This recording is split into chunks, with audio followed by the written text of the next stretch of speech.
earn between $1,000 to $10,000 a day for doing nothing. Would you do that? That's what I want to talk to you about today, because we're about to start filming here in our apartment building. We're on a little field trip today, and I'm actually filming in the future green room of a very famous award-winning actor. I'm gonna let you guess his name in the comments down below, but if you're familiar with some old Salt and Pepper songs, then you might have heard him referenced. We are receiving a substantial rental income for signing a contract and allowing filming for just under a week. And not only are we benefiting, but all of our tenants are benefiting as well. So I wanted to talk to you about several misconceptions that I had about TV, film, all different kinds of film rental deals. And I wanted to share those tips with you. Also, stick around till the end because I have a few sort of best practices or pieces of advice to share with you that so far have served us well. And obviously, after I post this video, I will be commenting in the comments section to let you know how things turned out and if we really were satisfied with the process. Misconception number one. Your property has to be in perfect condition in order to rent it out. I know that when we moved into our new house, we always said that having rental income from filming would be such a great thing, but we weren't ready yet because the house wasn't ready. And we felt that we needed to fix things up and have it look a certain way in order to be able to rent it out. Now, we got contacted while we were on vacation about this property. It is a mid-century apartment building. It's not in the nicest street in the neighborhood. It's not the nicest building in the neighborhood, but it has a period look that they were looking for.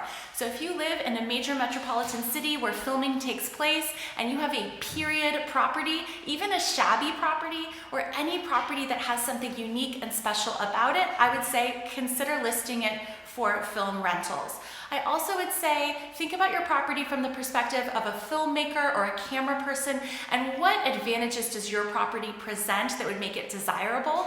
This property happens to have 3 different sides available for filming because it's a corner property that runs street to street. So you can shoot literally from 3 different streets and have a great angle for shooting. Misconception number 2, it needs to be your residence. So probably the best thing about this deal is that we are not being displaced as a family. This is not our personal residence.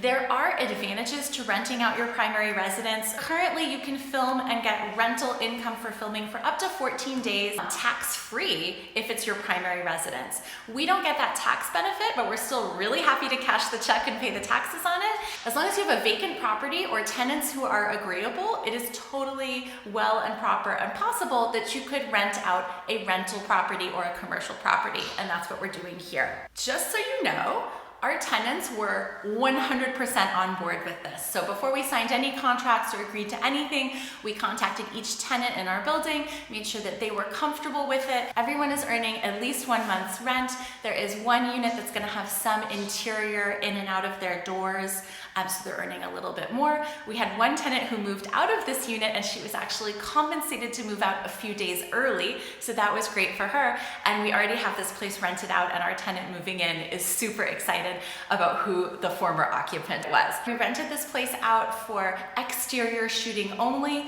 with the exception of a few in and out of doors of 1 tenant's unit. A studio soundstage version of that apartment has been built elsewhere, so they're going to film interior shots on the studio lot. So very minimal inconvenience, people are not moving furniture out, etc. Because we had this unit vacant, this is being rented out for an additional fee as a green room, so we're super, super happy about that. Misconception number 3, you need to list your property with a listing company. So there are definitely websites and companies that have location scouts. They will list your property just like Airbnb or VRBO or the MLS. We were actually contacted directly by Warner Brothers, so the studio came to us. My misconception was that we had to split the fee. In future, if we were going to be listing this property or another property again, I think that we could contact studios, nearby production companies, or even your local film commission. Make it known to people who are in the business, and you might just be able to get a fee without splitting the cost with someone else. Misconception number 4 was that your neighbors will be pissed off. Let me tell you about our neighbors.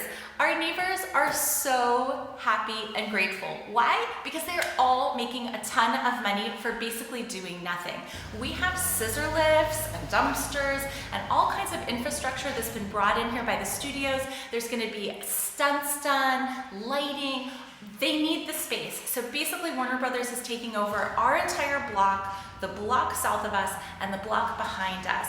They've gotten permission to have some equipment on these properties, but otherwise they are paying for the luxury of moving people's cars off the street and having, you know, a presence here in our neighborhood. I know when filming happens in our neighborhood, it can get kind of like, it can kind of be taxing if it goes on constantly, but since this neighborhood has not had a lot of filming done before, it's sort of like a one-off experience and everyone is happy just to take the money. We have gotten our first installment of payment, and I wanted to talk with you about the contract process and a few things that were important for us as landlords and property owners when discussing the possibility of renting out our property. If you are going to be renting out a property, you should expect to earn somewhere between $1,000 and $10,000 a day, depending on what the nature of the shoot is, who it is, how invasive it is, and how big of a property it is, how many scenes, etc. For this film production, they're shooting in 42 properties across Los Angeles. It is a major ordeal. If you have commercial or residential tenants in a property, you absolutely need to make sure that they will have no problems with you pursuing something like filming. And there are subcontracts with each tenant as well as with us as the property owner.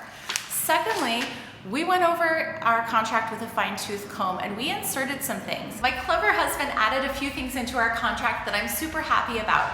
Things like a cancellation fee, a substantial cancellation fee. If the filming went away, we had gone to some effort and we wanted to still have a fee for our effort and time. Consult your lawyer, your insurance company, your accountant about any concerns that you have in terms of signing a contract, what that means for your property, what it does to your income, etc. Be sure to get the insurance coverage from the filming company to make sure what the limit is, what you're insured for, and if you need to take out additional riders, you should do so in advance. Inspect and document.